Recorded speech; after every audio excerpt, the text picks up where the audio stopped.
Happy January, everyone. I am so excited to be back in the kitchen. It is the new year, and I hope that you are as ready as I am to pack this 2019 full of delicious, beautiful food. Every month this year, I am partnering with Bob's Red Mill, my favorite, to bring you food that is just as healthy as it is tasty, and I am so excited. Today, we are going to be making homemade crackers with cassava flour, which we're then going to use on the ultimate rainbow veggie platter. I'm so excited to build this one out today. Get ready because your mind is about to be blown and your belly is about to be beyond happy.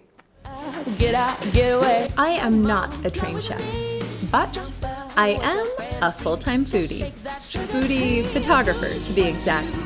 I've created a six-figure career from my kitchen table.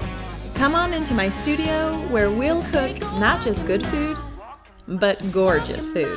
I'm Brooke Lark, and this is how to cook like a food stylist. Yeah, yeah.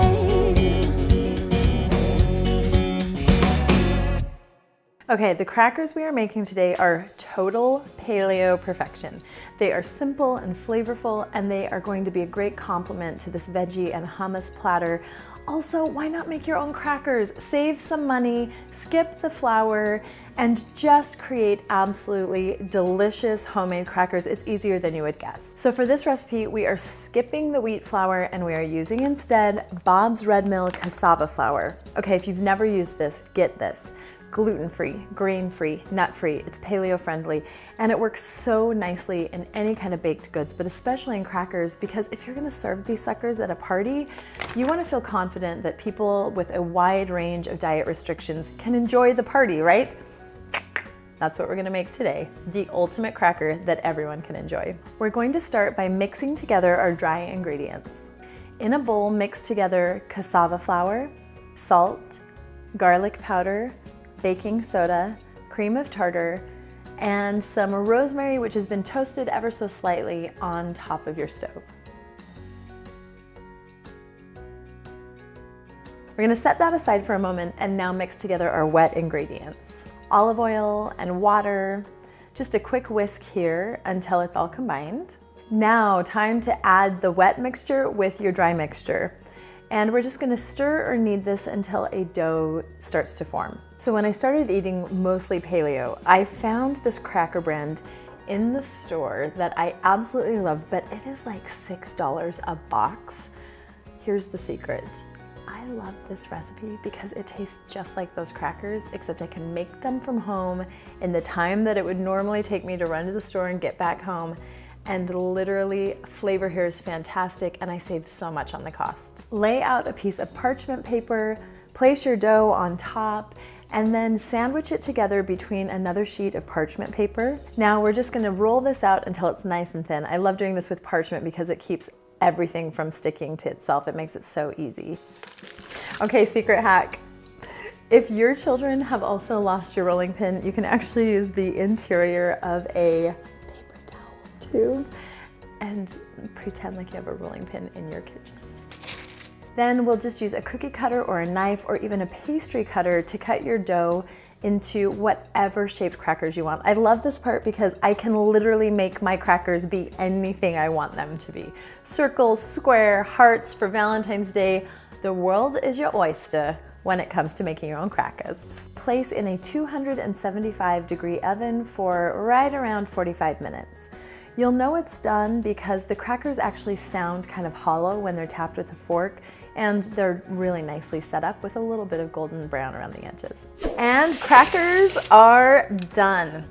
Okay, I've got my veggies all prepared. Since I'm as much a stylist as a foodie, I've flash fried quite a few of my vegetables because I really wanted to add a little bit of extra color and caramelization to the plate. And so now that we've got all of the parts and pieces ready to rock, let's head to the studio and style this.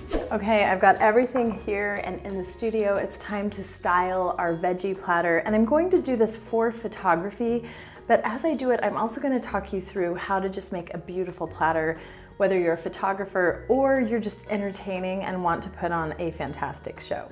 So we're gonna start with the hummus. I always like to place the big bowls of like sauces or whatever first so that I can then kind of style around that.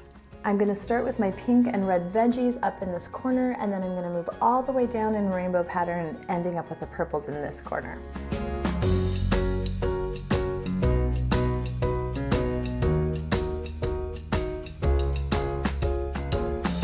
Whenever you're arranging a platter, start with your bigger pieces. So I've put some of my larger veggies, citrus halves, our bowls, those all go down first, and then we start to fill in the spaces. So I've kind of got this nicely laid out with some room for our crackers. Let's go ahead and put these babies in. I'm so excited.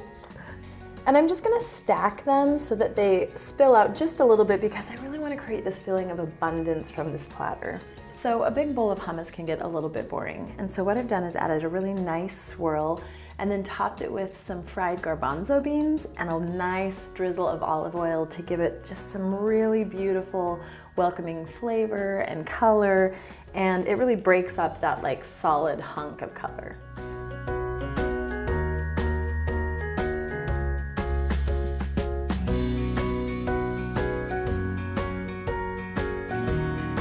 All right, look at that. This party platter just screams party. Call your vegan friends, call your paleo friends, call your neighbors, call your kids. This is one totally healthy platter that you can sit out proudly and know that people are going to want to eat it. They're also probably gonna want to take pictures of it because, I mean, okay, so how does it taste? That's the real question. Time to taste test our wonderful little crackers. So they are crispy, they're light, they baked up perfectly, and with that hummus dip,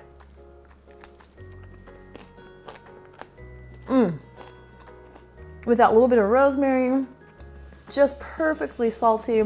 These crackers are light, they are buttery. I think they taste a little bit like a shortbread. I think you will also be really surprised to find that they are not made with a standard wheat flour. No one would ever guess that they're gluten-free, dairy-free, nut-free, flour-free, cassava flour, 100%. This Bob's Red Mill stuff is like a must-have for your pantry. All right, we have a platter, so it is time to head on over and get it into the party, although I'm sure that they won't mind if a few of these crackers are missing. You can see behind the scenes pictures, get a little more information, and grab this full recipe at brooklark.com. Also, while you're there, do not forget to subscribe, and subscribe here right now. I want you, I need you. Hit the subscribe button. We have so many things coming in 2019, delicious food and great ideas that will help you not just cook up creative ideas in your kitchen, but cook up creative ideas in your entire life. Stay tuned, it's gonna be a great year.